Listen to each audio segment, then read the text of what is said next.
Nuevamente muchas gracias a ambos panelistas, ambos conferencistas. Me permito de pronto tomar la palabra inicialmente para tratar de comentar algunas ideas y, Angélica, me gustaría tal vez que nos puedas hacer algunas reflexiones sobre el tema general que acabamos de escuchar, pero sobre todo sobre el papel de las redes transnacionales de defensa y cómo entender ese rol o la relevancia hoy en día a la luz de la teoría de las relaciones internacionales, como también lo había comentado Jairo. Ok, bueno, yo también quiero agradecer por la invitación. Creo que este tipo de actividades acá dentro de la Cátedra Global no solamente son interesantes, sino que son completamente necesarias. Nosotros desde el Departamento de Ciencia Política y de Relaciones Internacionales, dentro de las diferentes iniciativas de investigación que estamos trabajando, le hemos apostado bastante a este asunto de los actores no estatales y le hemos apostado mucho a una reflexión desde la región. Entonces, estas dos experiencias creo que aumentan nuestro interés y visibilizan la importancia de ese trabajo que venimos adelantando desde la institución y que siempre nos inspira pues conocer otro tipo de experiencias y otras ya de la casa que con Caribe Afirmativo acá, como lo ha dicho Wilson, pues se ha trabajado muchísimo de la mano.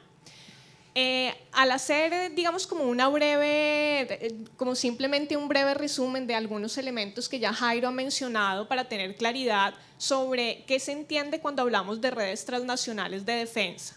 Ha sido absolutamente fundamental entender que en política internacional, además de los estados, intervienen también otro tipo de actores que son evidentemente actores no estatales. Y esos actores no estatales, con mayor ahínco, no quiere decir que antes no lo hicieran, pero con mayor ahínco a partir del siglo XX y muy específicamente a partir de la década de los 70, comienzan a relacionarse con los estados, con otros actores de su misma naturaleza y también con diferentes organismos internacionales que pueden ser intergubernamentales y no gubernamentales. Y comienzan a relacionarse o a vincularse de una manera muy específica y es en red. Jairo hacía mención de unas autoras y yo cada vez que puedo las traigo al discurso público y a la reflexión que se hace de relaciones internacionales, porque por la mayoría he sabido que el mundo de las relaciones internacionales ha sido cooptado por muchas masculinidades y la mayoría de los autores y las reflexiones que se hacen vienen dadas por figuras masculinas. Pero desde la década de los 80 las mujeres hemos hecho un aporte fundamental a la reflexión en las relaciones internacionales. Y ese trabajo de Activistas Sin Fronteras, que es el trabajo de Keki Siken, hable toda una reflexión sobre lo que significan las redes transnacionales de defensa. Yo creo que van a ser este par de mujeres desde la escuela norteamericana las que van a acuñar el término que ya se viene trabajando desde los 70, pero lo acuñan ellas, y dicen para poder entender esta unidad o para poder entender cualquier unidad, uno tiene que entender muy bien el funcionamiento de las partes. Entonces, entienden las redes o nos dan una definición de redes transnacionales de defensa haciendo una reflexión sobre cada uno de los elementos que las constituyen. Para hablar de qué es una red, utilizan o se basan en el trabajo de Walter Powell, que es un teórico organizacional y que va a decir, para entender una red hay que poner atención en dos elementos fundamentales. El primero es que la red es una forma de organización. Uno se puede organizar de diferentes maneras. De maneras que son jerárquicas, de maneras que son horizontales, estructuradas, semiestructuradas, pero evidentemente en la red, cuando estamos hablando desde una horizontalidad, el énfasis que se hace es sobre la multiplicidad de los nodos. Y por otra parte, también nos dicen, hay que ponerle atención tanto a los modelos de comunicación como a los modelos de intercambio, porque esos modelos de comunicación y de intercambio son horizontales, son recíprocos y son voluntarios. Y esta forma de organización y esos modelos de intercambio de comunicación van a permitir que las redes sean más ágiles en la manera como manejan la información, pero también en los logros que pueden obtener. Son transnacionales porque evidentemente rompen las fronteras clásicas del estudio de las relaciones internacionales, que es una cuestión ligada a lo estatal, y vemos cómo las fronteras se convierten cada vez en algo más poroso, en algo que es prácticamente imaginado y que permite una relación mucho más fluida entre diferentes actores que van a trabajar sobre temáticas especializadas. El caso claro es la cuestión de los derechos humanos. Para defender derechos humanos no tenemos que ser de un solo lado o solamente nos tiene que importar un espacio determinado, sino que las causas locales se convierten en causas globales y viceversa. La globalidad tiene un impacto en esos modelos, específicamente el modelo que inicialmente nos compartías tú, Jairo, el modelo Boomerang, que se va a refinar a la luz del modelo en espiral, donde vemos entonces una transición de lo internacional a cómo cambiar cuestiones estatales. Y por último, se entienden como si fueran redes de defensa porque abogan por las causas de otros. Es decir, defienden las causas de unos colectivos que en algunas oportunidades no tienen los mecanismos por ellos mismos de lograr las metas que se han planteado de manera objetiva de manera discursiva. Estas redes transnacionales de defensa, o mejor dicho, en estas redes transnacionales de defensa es absolutamente fundamental el rol de las ideas. Esto va a romper toda una reflexión que se hace desde un tradicional racionalismo, porque los racionalistas, ¿qué nos van a decir? Los actores en el escenario internacional, ¿por qué se mueven? Por los intereses. Pero acá lo que hace que se muevan estos diferentes actores no son los elementos de los intereses, sino que son los principios. Por eso las ideas ocupan un papel medular dentro de las redes transnacionales de defensa. Comienzan a tener un impacto absolutamente fundamental. Hay muchos elementos de los cuales nosotros podríamos discutir, pero sé que el tiempo es breve y simplemente voy a hacer mención a 3 de esos elementos. El primero es que abren el espacio de participación en el escenario internacional de los actores locales. Actores locales que antes no tenían la oportunidad de salir internacionalmente si no fuera mediado por el Estado, lo pueden hacer sin ningún tipo de intermediación y pueden establecer contacto con otro tipo de actores. En segunda medida, también dan la oportunidad para que esos actores locales, para que otro tipo de actores no gubernamentales accedan a recursos que están disponibles en el escenario internacional. Y de manera supremamente interesante, permite hacer una nueva reconfiguración de cómo se entiende el principio de soberanía, porque pone de manifiesto cómo esos actores no estatales se relacionan con actores estatales, pero también con actores de la misma naturaleza. ¿Y cómo se ha entendido específicamente ese estudio de las redes transnacionales de defensa desde el mundo de las relaciones internacionales? Jairo ya hacía un avance bastante significativo, entonces ahí me ahorra una cantidad de trabajo en respondiendo el interrogante, pero hay que prestar atención a un asunto y es, tradicionalmente las relaciones internacionales se estudian desde diferentes debates. Un debate clásico que es el que da origen a la cuestión propia disciplinar de las relaciones internacionales del idealismo y el realismo, un segundo debate que es mucho más metodológico, un tercer debate realismo versus transnacionalismo, los diálogos neo-neo, pero cada vez en la comprensión más contemporánea de la teoría de las relaciones internacionales, la invitación es a entender cómo se teoriza el sistema internacional desde 2 pilares. Una manera que es pospositivista, tradicional, hegemónica, donde inclusive las teorías más liberales no nos dan cuenta de este tipo de actores que son las redes transnacionales de defensa. Por otra parte, nosotros tenemos un modelo que puede ser un modelo inclusive mucho más sugerente a la hora de teorizar sobre el sistema internacional, que es un enfoque pospositivista.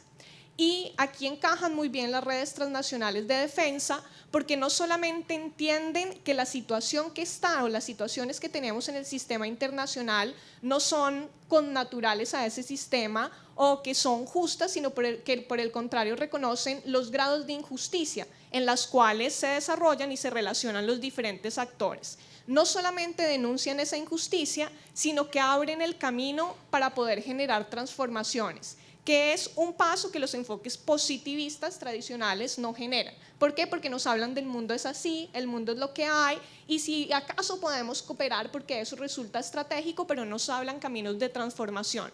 El pospositivismo nos permite hablar de esas capacidades de transformación y nos permiten que desde lo local y no desde el sentido clásico hegemónico venga dado el sistema, el típico sistema de arriba hacia abajo, sino que se pueden hacer desde abajo hacia arriba.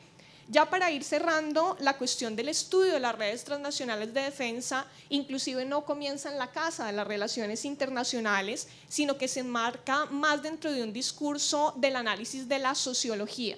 La sociología va a ser la primera aproximación a cómo entender la complejidad entre los diferentes actores. Evidentemente no va a incluir el sistema internacional, sino que después los internacionalistas vamos a tener, digamos, como un aporte en ese sentido fundamental. A partir de ese relacionamiento y de entender la complejidad de las relaciones entre diferentes actores, se va a incluir una reflexión en doble sentido. Una primera reflexión que nos hace pensar en la construcción intersubjetiva de las identidades, es decir, cómo se construye desde una lógica que bebe mucho de los movimientos sociales, de la explicación de los movimientos sociales, de cómo se construyen los marcos cognitivos. ¿Qué hace pensar en un nosotros y qué nos diferencia del ellos? ¿Y cómo hacemos que el ellos sea más amplio y se transnacionalice? Y por otra parte, nosotros tenemos ya dentro de los enfoques postpositivistas de las relaciones internacionales una aplicación más constructivista, que nos habla de cómo las identidades son negociadas y cómo las identidades son moldeables. En ese diálogo entre la política comparada propia de la ciencia política y de las relaciones internacionales, que nos habla de los marcos cognitivos, y del constructivismo, que hace énfasis en la construcción de identidades, es que uno podría entender ese estudio teórico de las redes transnacionales de defensa. Bueno, muchas gracias, Angélica.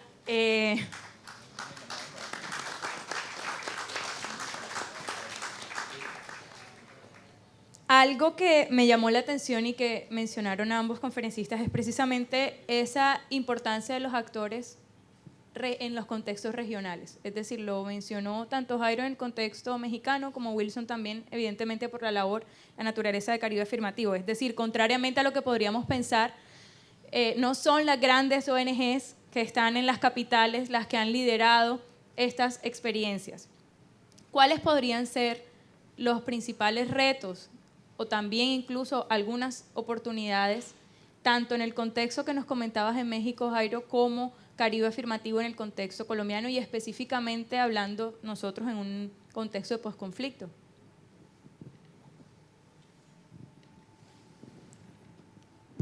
Bueno, breve porque yo robé la mayoría del tiempo.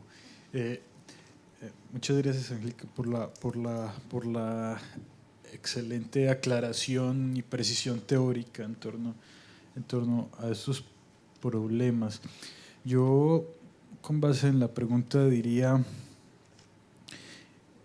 que es muy importante que nosotros repensemos esta definición tradicional que acabaron de citar sobre qué son las redes, que parte precisamente de esta idea de la horizontalidad, de la cooperación, que evidentemente tiene mucho sentido en un contexto en el que empiezan a emerger y que en comparación con las estructuras de poder tradicional evidentemente son espacios mucho más horizontales, ¿cierto? Donde la sociedad civil interactúa, donde hay flujos de información de un lado a otro y esos flujos de información permiten aumentar la presión sobre los estados, etcétera, etcétera.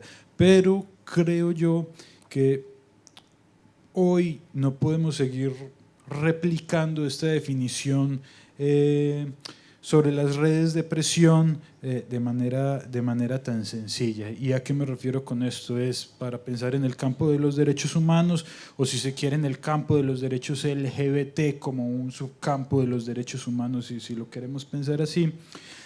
Estos actores que hacen parte desde las redes, y ustedes lo han visto en sus materias de cooperación internacional, etcétera, se ven inscritos también en lógicas atravesadas por una distribución muy desigual de los recursos, muy desigual de las capacidades.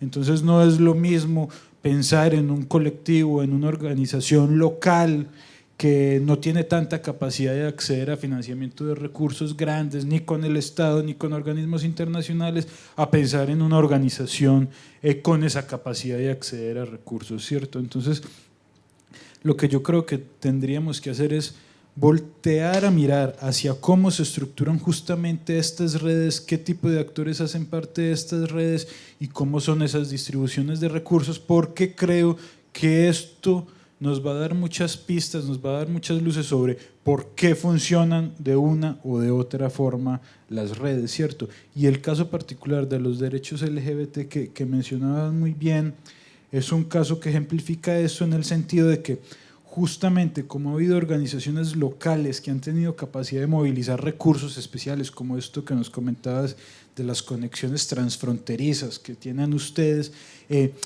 les ha dado capacidad para promover agendas de una manera diferente en otros ámbitos, ¿cierto? Pensemos simplemente hacia dónde, y para orientar tu pregunta hacia el escenario del posconflicto, hacia dónde han estado históricamente orientados los recursos de la cooperación en materia de derechos humanos, hacia qué organizaciones, hacia qué tipo de proyectos, y eso también nos va a hablar mucho de cómo estas redes sí incluyen algunos actores, pero también excluyen otro tipo de actores que también en la vida cotidiana están pues, promoviendo la defensa y la socialización de los derechos humanos. Entonces, y también en el escenario internacional, más que en los escenarios nacionales, como las grandes organizaciones con esta gran reputación, ¿cierto? Y que son las organizaciones que están conectadas con todas las redes de presión. Amnistía Internacional es la gran organización de defensa de derechos humanos conectada con todos los países del mundo, y es por su reputación que puede promover agendas ante órganos y ante espacios como Naciones Unidas, la misma CIDH, etcétera. Como estas mismas organizaciones tienen también el monopolio de esa representación de la agenda a nivel transnacional. Yo no, para terminar, no estoy diciendo que esto sea bueno o malo, creo que tenemos que, en términos analíticos, tenerlo en cuenta porque nos va a dar muchas claves para entender por qué se mueven de cierta forma o no se mueven de otra forma y cuáles son justamente las posibilidades, pero también los límites que tienen estas organizaciones y que tienen estas redes de defensa para promover X o Y agenda, ¿cierto? Gracias. Pues mira, los retos que tenemos a nivel local y particularmente en relación con el posconflicto, yo creo que hay un punto de partida que lo mencionabas muy bien y es esa dinámica global-local, cómo lo local le demanda a lo global, pero también cómo lo global genera articulaciones en lo local. Yo creo que la experiencia, y pues me excusan que hable solo de la experiencia del movimiento LGBT, pues porque es mi experticia, pero creo que la experiencia hoy de los movimientos sociales, más allá del movimiento LGBT, sobre todo en la defensa de los derechos humanos, es como logramos entender que ese concepto histórico de soberanía del Estado-Nación que concentraba todo en unas ciudades capitales o en un centro de poder y lo demás era periférico, hizo que también la respuesta a las demandas de la ciudadanía tuviese ese mismo efecto. Entonces, finalmente, cuando tú hablas con las personas más adultas, por ejemplo, en el caso de las personas LGBT, aquí en Barranquilla, mayores de 40 o 50 años, para ellos y ellas la única opción de tener una ciudadanía plena es ir a Bogotá, ir a Medellín y algunos de Bogotá ir hacia Nueva York, porque finalmente había una relación de donde está el centro de poder, está en la garantía de mi exigibilidad de derechos. Y esa ausencia de garantía de derechos en las periferias hizo que como un asunto emergente empezaran a aparecer otras demandas de los mismos actores sociales que querían construir un espacio específico de legitimidad de derechos sin verse forzados a hacer el flujo migratorio, en este caso hacia la ciudad capital. Y eso inmediatamente demanda 4 asuntos muy importantes. Primero, la importancia que tiene hoy en la agenda de los derechos humanos la construcción de autonomías. Y pasa mucho hoy por el movimiento LGBT.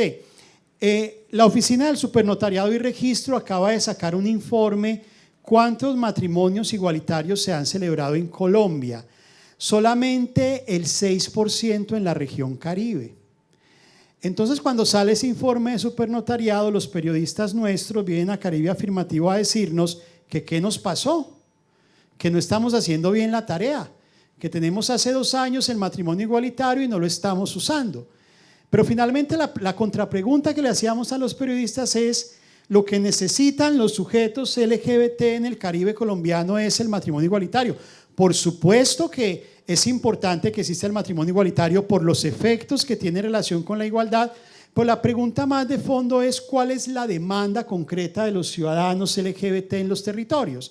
Y eso no se construye en los centros de poder, eso se construye en los espacios de articulación de los sectores sociales. Dos, está también el pensarnos cuál es el proyecto territorial que tenemos. Hoy hay una emergencia que nosotros saludamos desde Caribe Afirmativo de pensar los territorios. Y creo que aquí en el Caribe colombiano estamos con eso, por eso ha generado tanta escaramuza el Twitter de Petro hoy en las redes sociales, y es más allá de eso que da un debate de otro índole, ¿qué está significando para los sujetos pensarse el territorio donde habitan? Y ese pensarse el territorio no pasa simplemente por el orden de planeación estratégica, económico y político, sino también por el orden social, coyuntural y poblacional. Por ejemplo, aquí en el Caribe colombiano tenemos una gran demanda frente a la construcción de las personas transindígenas, porque la gente tiene el imaginario de que las comunidades indígenas son muy resistentes a la agenda LGBT. La comunidad wayú, que tiene gran presencia en la región Caribe, ve con beneplácito en su cosmovisión la presencia de las mujeres trans, muy similar, guardando las proporciones, a lo que pasa con las muches en México. Entonces cambia las dinámicas de cómo los sujetos se leen en esos territorios. En tercer lugar, ¿cuáles son los proyectos políticos? Tenemos que entender que hoy la demanda de los grupos poblacionales son demandas que se están construyendo en demanda de perspectiva de proyecto político. Entonces yo no puedo leer al ciudadano del grupo poblacional X o Y como un ciudadano que meramente está reclamando igualdad, sino también que tiene un proyecto político, o un poco el ejercicio que yo debo hacer es acompañar el proyecto político. Ahorita decías una cosa muy importante, y es que cuando uno reflexiona cuál es el gran aporte de la cooperación internacional, donde hay más experticia, si se quiere técnica, por ejemplo, frente a las agendas de la igualdad, es como coayudamos, y ha sido la experiencia exitosa, por ejemplo, transfronteriza, a construir proyectos políticos, porque finalmente nosotros tenemos un proceso de colaboración con Cuba, y la realidad LGBT de Cuba es muy diferente a la del Caribe colombiano. Entonces, finalmente no es que Caribe Afirmativo va a proponer agenda LGBT a Cuba, sino cómo coayudamos en la construcción de proyectos políticos que permitan cocinar la agenda LGBT. Y finalmente está todo ese reto, y tiene que ver con lo último que decías, de la oportunidad del posconflicto. Nosotros, y eso también es muy paradójico, nosotros fuimos llamados a la mesa de negociación de La Habana, una organización local. Y ustedes no se imaginan la batalla que tuvimos que dar. Recibimos 10.000 correos de los líderes LGBT más importantes de Colombia, casi todos desde Bogotá, Medellín y Cali, que de donde acá unos aparecidos de Barranquilla habían sido citados a la mesa de negociación de La Habana. Inclusive nosotros, para ser políticamente correctos, llamamos a la oficina del Alto Comisionado y dijimos: no, hagan una votación, hagan una elección, hagan una asamblea. Y nos dijeron: no, pues no, así no funciona. Queremos que ustedes vayan, porque efectivamente es en la realidad territorial donde se han sentido los impactos del conflicto a las personas LGBT, y desde ahí queremos hablar con ustedes.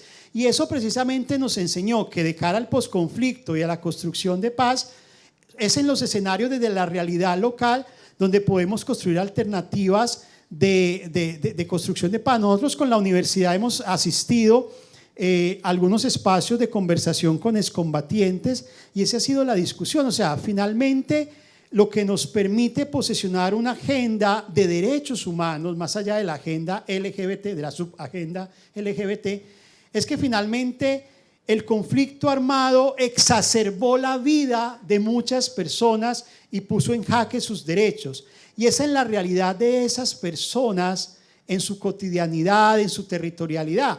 Nuestras oficinas no se llaman oficinas, se llaman casas de paz. Y si ustedes miran dónde quedan las oficinas de Caribe Afirmativo, es en Carmen de Bolívar, en Ciénaga Magdalena, en Maicao, Guajira. Vamos a abrir una el próximo mes, están invitados en Montelíbano, Córdoba.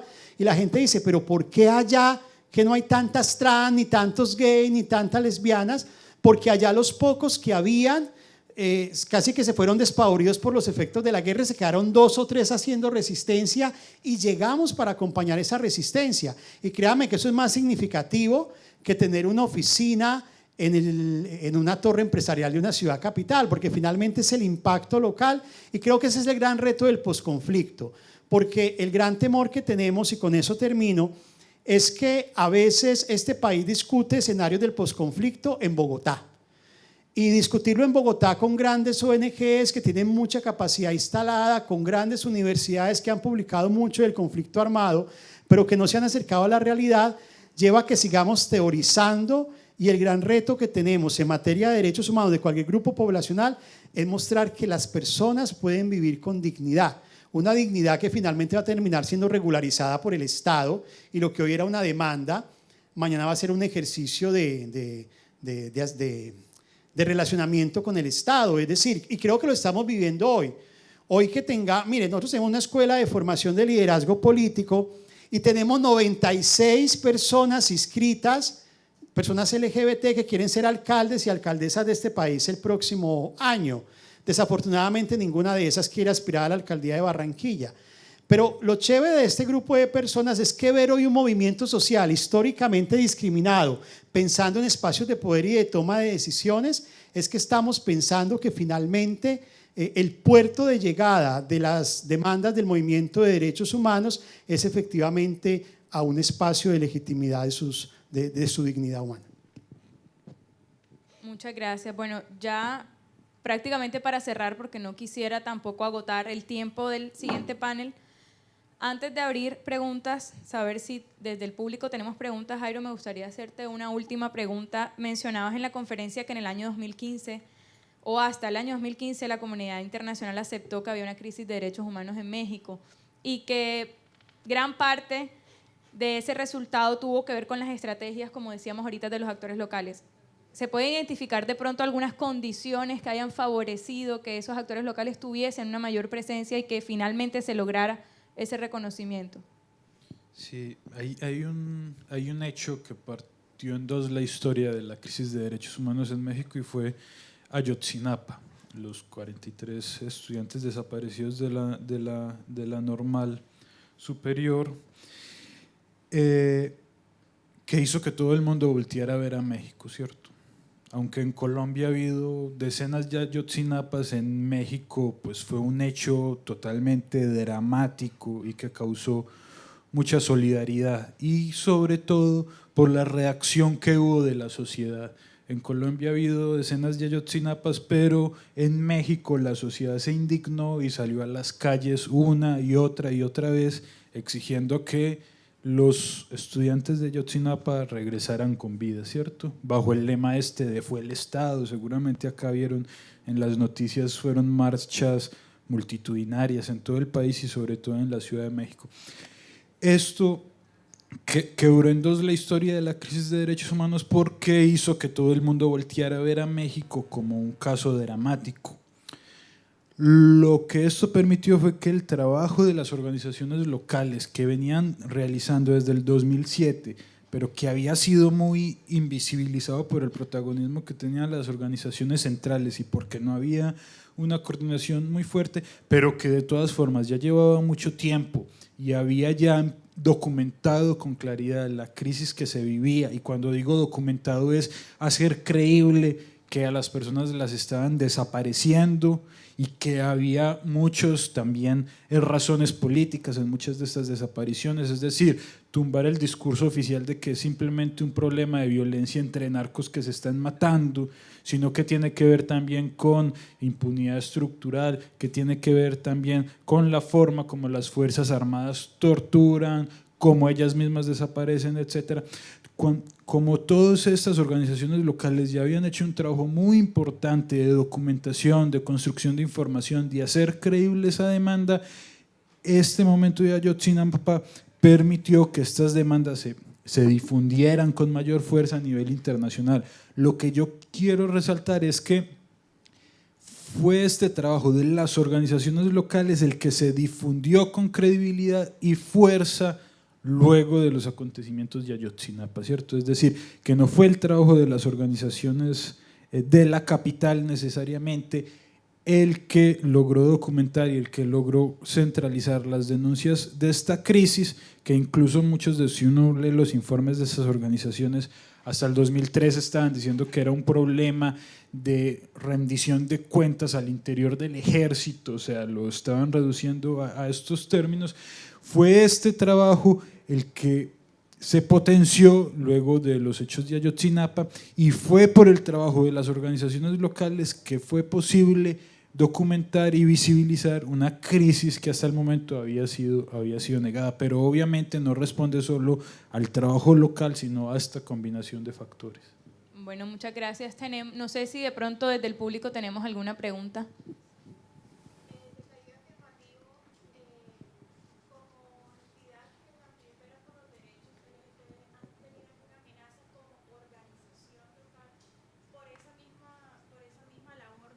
Los derechos. ¿En Caribe Afirmativo han tenido alguna amenaza por esa labor de defender los derechos LGTBI?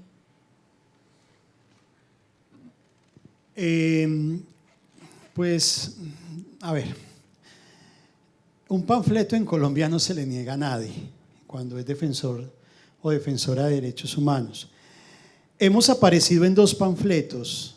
En el año 2014, en un panfleto que circuló en Barranquilla, aparecía una persona de nuestro equipo de trabajo que justo era la persona que trabajaba todo este tema de atención a víctimas del conflicto armado.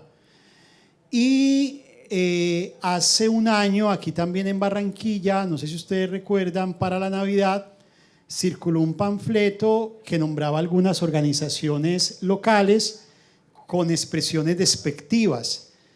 Y nos nombraban allí como Caribe Maricón. Han sido como las 2 expresiones panfletarias, ambas fueron denunciadas a la Fiscalía las desestimó. Nunca hemos tenido amenazas directas y nos movemos todo el tiempo. Y nos movemos por la región y por la región nos movemos en transporte público. Efectivamente tenemos unas medidas internas de seguridad, no nos movilizamos en la noche, tenemos comunicación, o sea, unas construcciones internas pero nosotros directamente no, sí con las personas que trabajamos. Hemos tenido algunos casos de homicidios de líderes LGBT en el Caribe. Nosotros publicamos un informe cada año, nuestro primer informe se llamó A Mayor Visibilidad, Mayor Riesgo. En la medida que ha crecido nuestro trabajo en la región, han crecido las acciones violentas a las líderes y los líderes y las lideresas en la región. No directamente al equipo de Caribe, pero sí a gente en los territorios. Eso nos ha llevado a trabajar 2 cosas. Primero, cómo generamos acción sin daño. Nos está pasando ahora en el sur de Córdoba. Nosotros trabajamos en Caucasia, que es Antioquia, pero hacemos a la inversa de la colonización antioqueña. Y en Caucasia, de enero a mayo de este año, nos mataron 5 mujeres trans. Matar 5 mujeres trans en Caucasia es acabar con todas las trans del pueblo. Entonces, sí nos preocupa el tema de los beneficiarios y las beneficiarias directas, no queremos poner a nadie en riesgo. Entonces, ahora le estamos dando muy fuerte a una estrategia de una acción sin daño, de cómo acompañamos a la gente, pero cómo también estamos coayudando a que la gente tenga medidas de protección y de seguridad.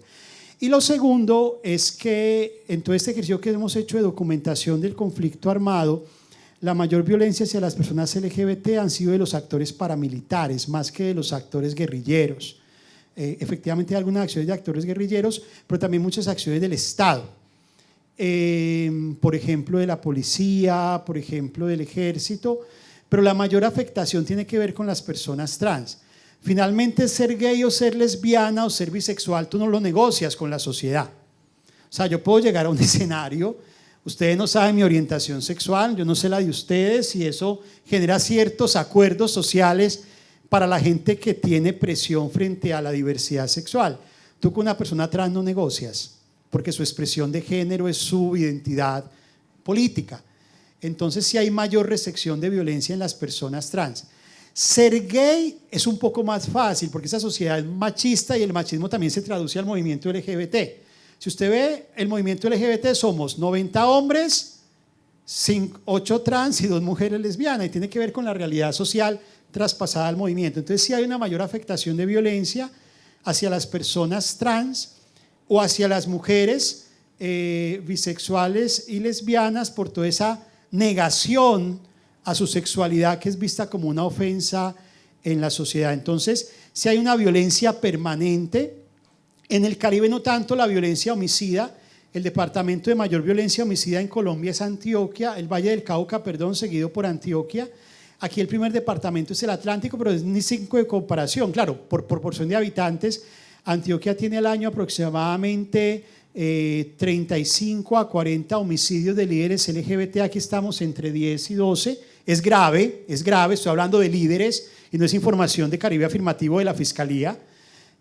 Pero sí es muy fuerte, por ejemplo, en la sociedad, y sí nos pasa en Caribe Afirmativo, las agresiones verbales y simbólicas. Quiero cerrar con una anécdota muy chiquitita, que puede ser pública. Aquí un actor estatal, no voy a decir cuál porque ahí sí quedó muy evidente, contrató una campaña contra la homofobia y contrataron una empresa de Bogotá porque el actor estatal pensaba que aquí nadie era capaz de hacer la campaña, y trajeron la campaña, y la campaña llevaba el nombre, el muñequito de la campaña era una campaña animada, el muñequito llevaba el nombre del mandatario de ese ente territorial, y ellos decidieron no hacer la campaña, que les costó muchísimo dinero, porque decían, si sacamos esa campaña y el muñequito de la campaña se llama como el actor, como el dirigente estatal o del ente territorial, pues la gente va a pensar que el del ente territorial es gay, y eso está muy mal hecho. Y eso no pasó en los años 70, pasó hace un mes. Y ya habían pagado la campaña, ese tipo de cosas. Entonces, hay una vaina simbólica aquí en la región que es muy recurrente, y que eso sí afecta a las personas y que es efectivamente amenazante. Aquí nos escandalizamos con el suicidio de Sergio Urrego, por supuesto nos dolió. Nosotros hemos documentado del 2007 al 2017 17 suicidios de personas, de chicos en edad escolar, motivados por bullying en razón de su orientación sexual. O sea, 17 contra 1. Digo porque lo de Sergio conmocionó a la gente y nos regamos las vestiduras, y soy gran amigo de Alba, la mamá de Sergio, pero aquí hemos tenido un montón de suicidios y no pasan del amarillismo de 2 días en al día, y paré de contar. ¿Tenemos alguna otra pregunta?